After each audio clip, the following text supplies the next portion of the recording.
Siyempre first time pa lang natin mag-gym 'no, so hindi pa natin alam ang gagawin natin. So, kailangan palalagyan ng mga bilog na mga bibigat, ayan.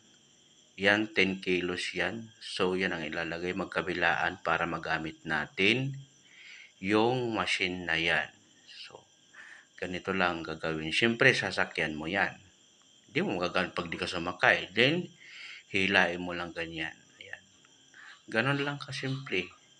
Mabuti na lang si kuya na andiyan kasi tinatanong ko kung anong gagawin ko. So ngayon, alam ko na ang gagawin sa susunod na pagpunta ko ulit dito. Ayan, alam ko na ang gagawin ko. Madali lang pala. Pero mabigat din siya kasi 10-10, edi 20. So paulit-ulit natin ginawa yan. So mahirap din. Nakakapagod din. Ayan. Maganda siyang machine na yan. Talagang na ano talaga yung mga laman-laman mo nagagalaw. Ayan o. Reklamo pa ako kasi mabigat 20 eh.